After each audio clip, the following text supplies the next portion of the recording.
નમસ્કાર દર્શક મિત્રો, હું છું વાહિદ મસદ્દી અને આપ નિહાળી રહ્યા છો હમ ટીવી ભરૂચ ન્યૂઝ। હવે નિહાળીશું આજના મુખ્ય સમાચારો।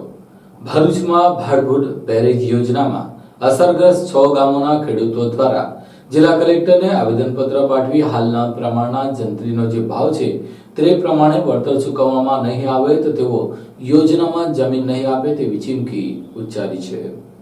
ભાડભૂત બેરેજ પ્રોજેક્ટના અંકલેશ્વર કાંઠાના 6 ગામોના જમીન સંપાદનનો કોયડો હલ થવાનું નામ લેતો નથી। શુક્રવારે બોરભાઠા બેટ, સરફુદ્દીન, સક્કરપોર, તરિયા અને ધંતુરિયા ગામના 700 થી વધુ અસરગ્રસ્ત ખેડૂતોએ 2020માં જારી કરાયેલ જાહેરનામું જ ખોટું હોવાનો સૂર વ્યક્ત કર્યો છે। અસરગ્રસ્ત ખેડૂતોએ કલેક્ટરને આપેલા આવેદનમાં 855 હેક્ટર સંપાદિત જમીનનું 2013ની કલમો મુજબ જાહેરનામું ખોટું હોવાનો આરોપ લગાવાયો છે। સાથે જ રાજ્ય સરકાર પર આરોપ મુકાયો છે કે સરકારને નવી જંત્રી આપવી ન હતી એટલે 2020માં જાહેરનામું જારી કર્યું, જ્યારે ખરેખર જમીનની જરૂર 2025માં હતી। 5 વર્ષ સરકારનું એટલે પ્રજાના જ વ્યાજના નાણાં બરબાદ થયા છે। વર્ષે આંતરપાક લઈ રૂપિયા 4 લાખની ખેતી પકવતા ખેડૂતોને ચોરસ મીટરે માત્ર 36 રૂપિયા અન્યાયી હોય, એક પણ ખેડૂત પોતાની જમીન આપે નહીંનો હુંકાર કરાયો છે। મારું નામ પ્રફુલભાઈ પટેલ છે। હું બોરભાઠા બેટનો અસરગ્રસ્ત ભાડભૂતનો ખેડૂત છું। આ જે જાહેરનામું બહાર પડ્યું છે એ ખરેખર કાયદાની જોગવાઈ મુજબ 2013ની છે એ પ્રમાણે પડ્યું નથી। આથી અમને જંત્રીના ભાવ જે નવા મળવા જોઈએ એની જગ્યાએ 2011ની જંત્રી ચૂકવણ છે કાયદેસર યોગ્ય નથી ને જો આ પ્રક્રિયા ચાલુ રહેશે તો અમે અમારી જમીન આપીશું નહીં ને વિરોધ કરીશું। જે દરવાજે જવાનું થાય કોર્ટ કચેરીથી અમે સરકાર અમે વિરોધથી વાત કરીશું। હિરેન ભટ્ટ, ભાડભૂત બેરેજ ખેડૂત સમન્વય સમિતિ, વિસ્થાપિત ખેડૂત। આજરોજ જિલ્લા સમાહર્તા માનનીય શ્રી કલેક્ટર સાહેબ શ્રીને અમે આવેદનપત્ર આપવા માટે આવ્યા છે। અમારી એક જ ડિમાન્ડ છે કે 2020માં જે જાહેરનામું બહાર પાડવામાં આવ્યું એને આજે 5 વર્ષ પૂરા થયા, 2025ની સાલ આવી। 5 વર્ષ સુધીમાં જાહેરનામાની જે કંઈ પ્રક્રિયાઓ કરવાની હોય છે એ પ્રક્રિયાઓમાં ઘણી બધી ક્ષતિ દેખાઈ રહી છે, જેને કારણે અમારી સરકારશ્રીને વિનંતી છે કે આ જાહેરનામું રદ કરી અને ફરીથી નવા જાહેરનામું બહાર પાડી અને જમીન સંપાદનની પ્રક્રિયા નવેસરથી કરવામાં આવે। એનું રીઝન છે કે આજે 2025ની સાલ છે। 2020માં સરકારશ્રીને જો અમારી જમીનની જરૂરિયાત જ નહીં હતી, ખરેખર અમને એવું લાગી રહ્યું છે કે સરકારશ્રીને અમારી જે જમીન છે 2025ની સાલમાં જ જરૂર હતી, પરંતુ નવા જંત્રી પ્રમાણેના ભાવો ચૂકવવા પડે એના કારણે જાહેરનામું 2020ની સાલમાં બહાર પાડી દેવામાં આવેલું છે, જે તદ્દન ખોટી વાત છે। આજે 2025ની સાલ ચાલે છે અને જૂની જંત્રી 2011 પ્રમાણે અમને ભાવ ચૂકવવાની વાત ચાલે 36 રૂપિયા અને 48 રૂપિયા। સાહેબ આજે 36 રૂપિયામાં એક રૂમાલ નથી આવતો, શર્ટની તો શું વાત કરું, તો અમે જમીન કેવી રીતે આપીએ? અમે આ જે તદ્દન ખોટી પ્રક્રિયા છે એ પ્રક્રિયાની અમે એમની સાથે નથી અને માનનીય મુખ્ય વડાપ્રધાન શ્રી નરેન્દ્ર મોદી સાહેબની સ્વપ્ન સમાન આ જે ભાડભૂત બેરેજ યોજના છે જે એક ખૂબ જ મહત્વપૂર્ણ પ્રોજેક્ટ હોવા છતાં અમારી સાથે જો આ રીતે ખોટો અન્યાય કરવામાં આવશે તો ના છૂટકે અમે અમારી જમીન સુપ્રત કરીશું નહીં અને એના માટે એની સંપૂર્ણ જવાબદારી કે જેઓ આજે જાહેરનામું બહાર પાડી અને 5 વર્ષ થયા અને જે કોઈ પ્રક્રિયા નથી કરી એની રહેશે, નહીં કે ખેડૂતની।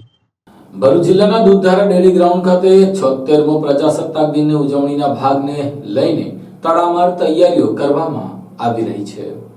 દેશના 76મા પ્રજાસત્તાક પર્વની ઠેર ઠેર અદમ્ય ઉત્સાહ સાથે ઉજવણી કરવામાં આવશે, ત્યારે ભરૂચ જિલ્લા કક્ષાના પ્રજાસત્તાક પર્વની શહેરની દૂધધારા ડેરીના ગ્રાઉન્ડમાં ઉજવણી કરાશે, જેમાં રાજ્યકક્ષાના મંત્રી કુંવરજી હળપતિ રાષ્ટ્રધ્વજને સલામી આપશે। ત્યારે હાલ દૂધધારા ડેરીના ગ્રાઉન્ડમાં પ્રજાસત્તાક પર્વની ઉજવણીની તડામાર તૈયારીઓ ચાલી રહી છે। સાથે જ પોલીસ અને વહીવટી તંત્રના અધિકારીઓ દ્વારા રિહર્સલ પણ કરવામાં આવ્યું હતું। પ્રજાસત્તાક દિનના દિવસે ધ્વજવંદન, પરેડ, સાંસ્કૃતિક કાર્યક્રમો તેમજ સ્વાતંત્ર્ય સેનાની સન્માન સહિતના કાર્યક્રમો યોજાશે, જેમાં રાજકીય આગેવાનો સહિત અધિકારીઓ અને નગરજનો મોટી સંખ્યામાં ઉપસ્થિત રહેશે। ભરૂચ જિલ્લામાં 76મા પ્રજાસત્તાક દિનની ઉજવણી તારીખ 26મી જાન્યુઆરી 2025ને રવિવારના રોજ માનનીય મંત્રી શ્રી શ્રમ અને રોજગાર તથા ગ્રામ વિકાસ વિભાગ એવા કુંવરજીભાઈ હળપતિના હસ્તે દૂધધારા ડેરી ગ્રાઉન્ડ ભરૂચ ખાતે યોજવામાં આવનાર છે, જેમાં વિવિધ સાંસ્કૃતિક પ્રોગ્રામ તથા દેશભક્તિના ગીતો અને ટેબ્લોનું નિદર્શન પણ કરવામાં આવનાર છે। તો ભરૂચ જિલ્લાની જાહેર જનતાને આ કાર્યક્રમમાં ઉપસ્થિત રહેવા માટે હું જિલ્લા વહીવટીતંત્ર તરફથી જાહેર આમંત્રણ આપું છું. અંકલેશ્વરના નેશનલ હાઈવે ઉપર આજે ફરી 4 કિલોમીટર લાંબો ચક્કાજામ સર્જાયો હતો. વાહન ચાલકો હેરાન પરેશાન થયા હતા.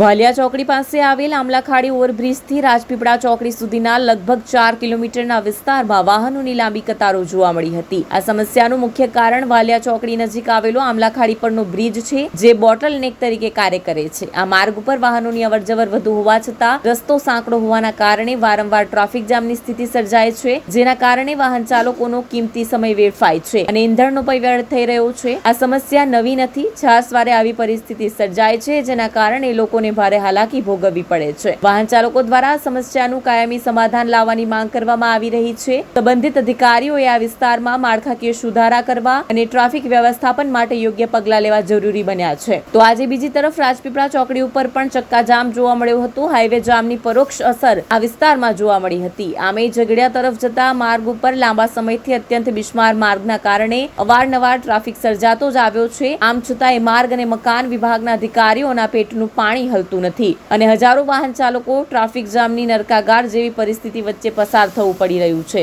અંકલેશ્વર જેડીસીમાં આવેલી કોહાઇજીન લાઈફ સાયન્સ કંપનીમાં ચોરી સમયે કોપરની ચોરી કરી ફરાર થઈ ગયા હતા. અંકલેશ્વર જીઆઈડીસીમાં આવેલ કોહાઇજીન લાઈફ સાયન્સ લિમિટેડ કંપનીમાં નવા પ્લાન્ટની કામગીરી ચાલી રહી છે. જે પ્લાન્ટમાં કંપનીની દિવાલ કૂદી પ્રવેશ કરી અજાણ્યા ઈસમો ખુલ્લામાં રહેલ અંદાજે 45 મીટર કોપર કેબલ મળી કુલ ₹18,000ના મુદ્દામાલની ચોરી કરી ફરાર થઈ ગયા હતા. ચોરી અંગે કંપનીના એસોસિએટ ડાયરેક્ટર રીતેશ અમરજીત ધીરે અંકલેશ્વર જીઆઈડીસી પોલીસ મથકે ફરિયાદ નોંધાવી હતી. પોલીસે આ ચોરોનું પગેરું શોધવા ડોગ સ્ક્વોડની મદદ લીધી હતી. પોલીસ ડોગ સિલ્કીએ આજે તસ્કરોનું પગેરું શોધવા કવાયત કરી હતી. ભરૂચ નગર સેવા સદન દ્વારા વોર્ડ નંબર 6 માં આજે રેશન કાર્ડના કેવાયસી કરવાનો કેમ્પ યોજાયો હતો. તાજેતરમાં રાજ્ય સરકાર દ્વારા રેશન કાર્ડને આધાર કાર્ડ સાથે લિંક કરવાની કામગીરી ચાલી રહી છે. ત્યારે આજરોજ ભરૂચ નગર સેવા સદન દ્વારા ભરૂચના વોર્ડ નંબર 8, 9, 10 અને 11ના રેશન કાર્ડ કેવાયસી કેમ્પનું લાલ બજાર સ્કૂલ ખાતે આયોજન કરવામાં આવ્યું હતું. તો વોર્ડ નંબર 6ના કેવાયસી કેમ્પનું સિદ્ધિવિનાયક મંદિર નજીક આયોજન કરવામાં આવ્યું હતું. આ કેમ્પનો મોટી સંખ્યામાં લાભાર્થીઓએ લાભ લીધો હતો. 700થી વધુ લાભાર્થીઓએ તેમના રેશન કાર્ડ આધાર કાર્ડ સાથે લિંક કરાવ્યા હતા. આ પ્રસંગે સ્થાનિક નગર સેવકો અને આગેવાનો પણ ઉપસ્થિત રહ્યા હતા. નમસ્કાર, ભારત માતા કી જય. આજ રોજ વોર્ડ નંબર 6માં કેવાયસીનો પ્રોગ્રામ રાખવામાં આવ્યો હતો, જેમાં ઘણા ગ્રાહકોએ એમાં સહભાગી થયા છે. હરેક રેશન કાર્ડના દુકાનોથી પણ એ લોકો આવ્યા છે અને મારા વોર્ડના સાથી કોર્પોરેટર અમારા અક્ષયભાઈ દાજી, ઉપપ્રમુખ હેમાબેન શુક્લ, નરેશભાઈ, મામલતદાર સાહેબ, આ કેવાયસી આપણું ડિજિટલ રેશન કાર્ડ કરાવવા માટે કરવામાં આવે છે, જે ફરજિયાત છે. એટલે મારી જનતાને જે પણ કોઈ હજુ બાકી હોય એ ફરજિયાત એમનું રેશન કાર્ડમાં કેવાયસી કરાવી લેજો. હું મોહઝમ બોમ્બેવાલા આજ રોજ લાલ બજાર મિત્ર તારા ખાતે મામલતદાર કચેરી ભરૂચ અને FPS અમારા સાથી મિત્રો દ્વારા અહીં એક કેવાયસી કેમ્પનું આયોજન કરેલું છે. આ કેમ્પમાં સારી એવી સંખ્યામાં લોકોએ ભાગ લીધો છે અને અત્યારે બી આ કેમ્પ ચાલુ જ છે અને હજી બી જે કોઈ બાકી હોય તે આ કેમ્પનો લાભ લઈ અને કેવાયસી કરાવે. ઝઘડિયા તાલુકાના સિમદ્રા ગામે તળાવમાં ઉગી નીકળેલી વનરાજીથી ઝેરી જાનવરોના ઉપદ્રવથી ગ્રામજનો તળાવનો ઉપયોગ કરતા બંધ થયા છે. ઝઘડિયા તાલુકાના સિમદ્રા ગામે આવેલ તળાવ કાયમ માટે વનરાજાથી છવાયેલું રહેતું હોવાથી તળાવના સ્થાને કોઈ જંગલ ઊભું હોય એમ દેખાય છે. સિમદ્રા ગામે વર્ષોથી તળાવ આવેલી છે. આ તળાવમાં મોટા પ્રમાણમાં વનસ્પતિ ઉગી ગયેલી હોવાથી તળાવ કાયમ વનરાજેથી છવાયેલું રહે છે, જેને લઈને તળાવ જેવું કંઈ દેખાતું નથી. સિમદ્રા ગામના જાગૃત નાગરિક દ્વારા સિમદ્રા ગામના કરડ ગ્રામ પંચાયતમાં આ છે અને જો ત્યાં તળાવ છે તે જગ્યા રતનપુર ગ્રામ પંચાયતની હદમાં આવે છે. તેમણે વધુ જણાવ્યું કે તળાવમાં લાંબા સમયથી મોટા પ્રમાણમાં વનસ્પતિ ઉગી નીકળી હોવાથી તેમણે વર્ષ 2014 દરમિયાન ગ્રામ પંચાયત સહિત ઉચ્ચ સ્તરે રજૂઆત કરી હતી, પરંતુ તળાવની સફાઈ માટે કોઈ કાર્યવાહી થઈ નથી. તળાવમાં ઉગી નીકળેલી વનસ્પતિ મોટા પ્રમાણમાં ઝેરી સરીસૃપ વર્ગના જાનવર રહેતા હોવાથી ગ્રામજનો જણાવી રહ્યા છે. સાપ જેવા ઝેરી જાનવર તળાવમાંથી બહાર નીકળી અવારનવાર તળાવ નજીક આવેલા રહેણાંક મકાનોમાં ઘૂસી જતા હોવાથી લોકો જીવતાળ વેચોંટતા હોય છે. અવારનવાર ઘૂસોમાં ઘૂસી જતા ઝેરી જાનવરો કરડવાની દહેશત રહેલી હોય અને કોઈક વાર જાનહાની થવાની સંભાવના પણ રહી છે, જેથી તળાવની સફાઈ કરવામાં આવે તેવું ગ્રામજનો કહી રહ્યા છે.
Do you want to crack IELTS or PT exam in the first attempt? Do you face problems in vocabulary learning? Are you not able to find the right location of answers in reading module? And you also face problems in writing and speaking module? Then join English Labs Powered Center, which is working for 26 years in the field of IELTS and spoken English. On joining English Labs Center, you will get a unique course kit, AI-based mobile app, and through our techniques, more than 1,000 students have cleared their IELTS exams in the first attempt. So what are you guys waiting for? Click on the given link and book your demo now.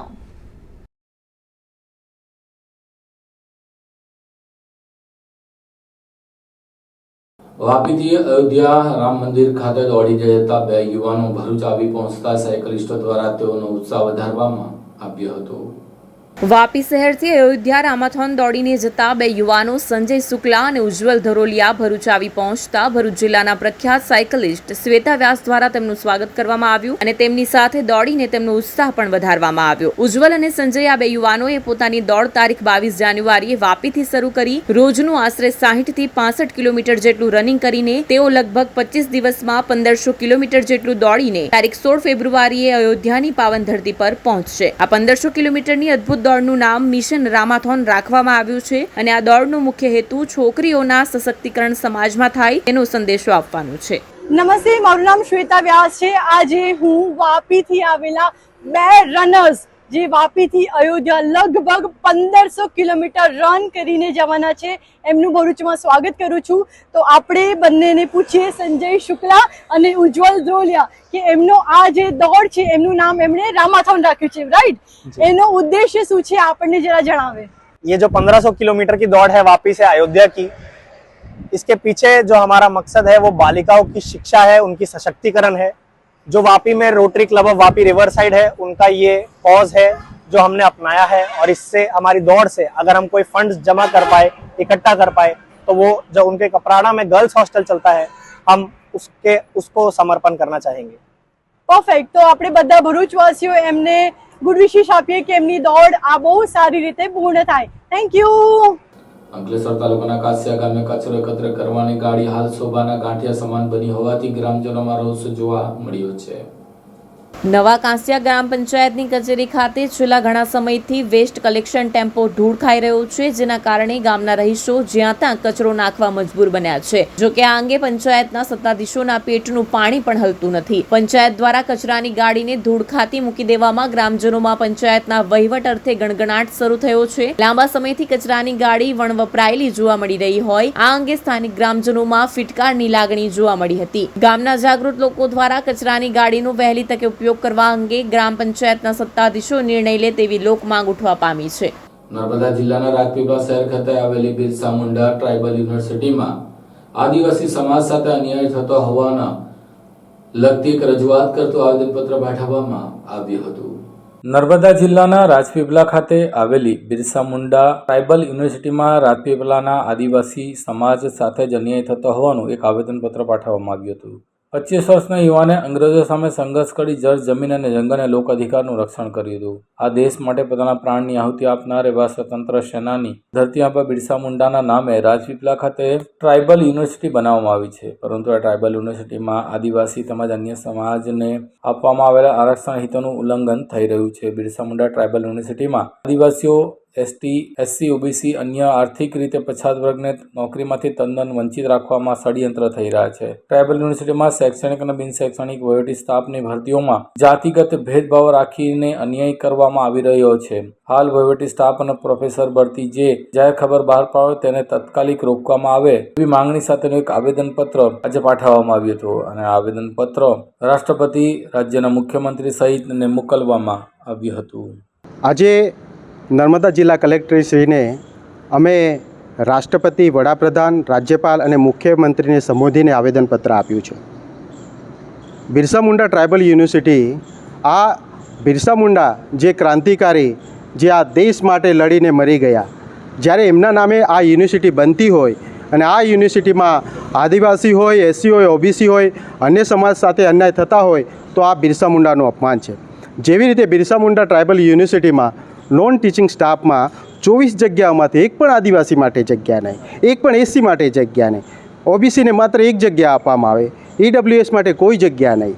તો આ કેવા પ્રકારે, કેવા roster પદ્ધતિ, કેવી રીતે ભરતી થાય છે એનો અમને વિરોધ છે. અને જે ગુજરાત સરકારે એ બિરસા મુંડા ટ્રાઇબલ યુનિવર્સિટી માટે જે રોસ્ટર પદ્ધતિ જે બનાવી છે એને તત્કાલ એના જે ધારાધોરણ, એના જે નિયમો છે એ બદલવામાં આવે, નવી રોસ્ટર પદ્ધતિ બનાવી અને એના દ્વારા ભરતી કરવામાં આવે. હાલ જે જાહેરાત પાડવામાં આવી છે એ તત્કાલ ધોરણે રદ કરવામાં આવે. અને જે અહીં જે ઇન્ચાર્જ જે રજિસ્ટ્રાર છે, જે રજિસ્ટ્રાર અગાઉ પણ એ ST SC OBCને આરક્ષણ કેવી રીતે રદ થાય એવા પ્રકારના તેઓ પ્રયત્નો કરે છે. અને એના લીધે અમે કહીએ છીએ કે ઇન્ચાર્જ જે રજિસ્ટ્રાર છે એમને તત્કાલ હટાવવામાં આવે અને એની જગ્યાએ કાયમી જે યોગ્ય લાયકાત ધરાવનાર આદિવાસીને ત્યાં રજિસ્ટ્રાર તરીકે મૂકવામાં આવે. અને જો આવી જ રીતે જો આ ભરતી રદ નહીં થાય તો આવનારા સમયમાં આદિવાસી સમાજ અને તમામ સમુદાય દ્વારા અમે જન આંદોલન કરીશું. અને આ મુદ્દે એ નર્મદા જિલ્લા હોય, ગાંધીનગર હોય અને દિલ્હી સુધી જો આંદોલન લઈ જવું પડે તો એના માટે અમે તમામ સમાજને સાથે રાખીને અમે જન આંદોલન ઊભું કરીશું. નર્મદા જિલ્લામાં બિરસા મુંડા ટ્રાઇબલ યુનિવર્સિટીમાં જે એડમિનિસ્ટ્રેશન સ્ટાફની જે ભરતી પ્રક્રિયાની હમણાં જે જાહેરાત થઈ છે એમાં ખાસ કરીને આદિવાસી સમાજને બહુ જ મોટું નુકસાન થયું છે. કારણ કે જે યુનિવર્સિટીમાં નામ જ ટ્રાઇબલ છે અને ટ્રાઇબલો માટે જ ખાસ કરીને આ યુનિવર્સિટીની સ્થાપના કરવામાં આવી છે, એ ટ્રાઇબલ યુનિવર્સિટીમાં જે એડમિનિસ્ટ્રેશન સ્ટાફ છે એમાં એક પણ જગ્યા એવી નથી કે જે આદિવાસીને ત્યાં ન્યાય મળી શકે. એના વિરોધમાં આજે અમે કલેક્ટરશ્રીને આવેદનપત્ર આપવા માટે અહીંયા બધા ભેગા થયા છે. આ અમારા આંદોલનની એક આ શરૂઆત છે, આ પહેલું પગથિયું છે આવેદનપત્રનું. જો ટૂંક સમયમાં આ ભરતી પ્રક્રિયાને ખારીજ નહીં કરવામાં આવે અને ફરીથી આદિવાસી સમાજ હોય, SC હોય, OBC હોય કે જે ખરેખર આરક્ષણના લાભાર્થી છે એમને જો ન્યાય નહીં મળે તો આવનારા દિવસોમાં અમે જે બિરસા મુંડા યુનિવર્સિટીના જે VC છે, વાઇસ ચાન્સેલર છે, અને એનો અમે ઘેરાવો કરીશું. અને જ્યાં સુધી આ પ્રક્રિયા રદ નહીં થાય ત્યાં સુધી અમે ત્યાં લડત માટે અમે હાજર રહીશું. રજિસ્ટ્રારને એવો કોઈ પાવર નથી કે જે આ રીતની ભરતી પ્રક્રિયાઓને અંજામ આપી શકે, કારણ કે ખુદ ત્યાં ઇન્ચાર્જમાં છે. તો આ રીતની જે પોતાની સત્તાનો દુરુપયોગ કરી અને જે અમુક મળતિયાઓને ન્યાય અપાવવા માટે અને લાભ અપાવવા માટે આ લોકોએ જે આ ભરતી પ્રક્રિયા બહાર પાડી છે એનો અમે આદિવાસી સમાજ તરીકે તથા અન્ય સમાજ તરીકે અમે એને વખોડીએ છીએ, એનો વિરોધ કરીએ છીએ. અને ન્યાય મેળવવા માટે અમે છેક સુધીની લડત લડીશું, એ આજે અમે અહીંયાથી શપથ લઈએ છીએ. વાપીથી અયોધ્યા દોડતા જતા બે સાહસિક યુવાનોનો ઉત્સાહ અંકલેશ્વરના લોકોએ પણ વધાર્યો હતો. વાપી શહેરના બે યુવા દોડવીરો સંજય શુક્લા અને ઉજ્જવલ ધરોલિયાએ રામ મંદિર પ્રાણ પ્રતિષ્ઠા નિમિત્તે મિશન રામાથોન નામે આ અભિયાન અંતર્ગત બંને યુવાનો 1500 કિલોમીટરનું અંતર 25 દિવસોમાં દોડીને કાપવાનો લક્ષ્યાંક રાખ્યો છે. આજરોજ તેઓ અંકલેશ્વર ખાતે આવી પહોંચતા તેઓનું ઢોલ નગારા તેમજ ફુલહાર દ્વારા સ્વાગત કરવામાં આવ્યું હતું. 22 જાન્યુઆરીથી શરૂ થયેલી આ દોડ યાત્રામાં યુવાનો રોજના 60 થી 65 કિલોમીટર દોડે છે. તેઓ 25 દિવસની યાત્રા બાદ 16 ફેબ્રુઆરીએ અયોધ્યા પહોંચી ભગવાન રામના દર્શન કરશે. આ અનોખી પહેલનો મુખ્ય ઉદ્દેશ્ય સમાજમાં ગર્લ ચાઇલ્ડ એજ્યુકેશનનો સંદેશો ફેલાવવાનો છે. યુવાનોની આ અદ્ભુત પહેલ દ્વારા તેઓ ધાર્મિક શ્રદ્ધા અને સામાજિક જાગૃતિનું અનોખું ઉદાહરણ પૂરું પાડી રહ્યા છે. અંકલેશ્વર બાઇસિકલ ક્લબના સભ્યો મોહમ્મદ ઝાદલીવાલા, કિરણ મોદી, નિલેશ ચૌહાણ વગેરે અંકલેશ્વર વાલિયા ચોકડી ખાતે તેઓનું ઉષ્માભર્યું સ્વાગત કર્યું હતું. जय श्री राम. हम दोनों संजय शुक्ला जी, उज्जवल ढोलिया और हम वापी से अयोध्या दौड़कर जा रहे हैं, जो कि लगभग 1500 किलोमीटर की दूरी है, जो कि हमने तय किया है कि हम 25 दिन में ये दूरी तय करें, यानी हर दिन 60 से 63 किलोमीटर की दूरी हम लोग दौड़ेंगे. और इसके पीछे जो हमारा उद्देश्य है वो गर्ल चाइल्ड एजुकेशन का है, बालिकाओं को शिक्षित करने का है. जो वापी में rotary club of Vapi river side है, उनका जो क्लब चलता है, कपराड़ा में हॉस्टल चलता है, तो उसके लिए जो भी हम फंड जमा कर पाए वो हम उनको समर्पित करेंगे. और इससे हम यही उद्देश्य और एक मैसेज देना चाहते हैं कि अगर कोई इंसान कुछ भी ठान ले तो इम्पॉसिबल तो कुछ भी नहीं है. अगर हम कर सकते हैं तो कोई भी कर सकता है, और अगर इंसान का निश्चय दृढ़ हो तो कुछ भी संभव है. ઝઘડિયા તાલુકાના રાજપાડી ગામે સટ્ટા બેટિંગના આંકડાનો જુગાર રમતા 4 જુગારીઓ ઝડપાયા હતા.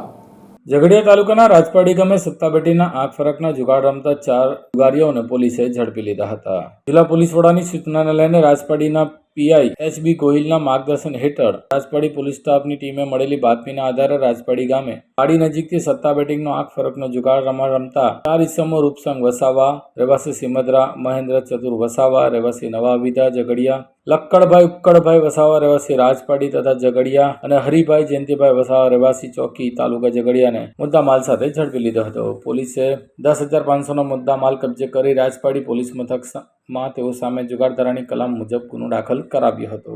આ સાથે આપ ટીવી ભરૂચના સમાચાર પૂર્ણ થાય છે. આવતીકાલે ફરી મળીશું. ત્યાં સુધી રજા આપશો. નમસ્કાર.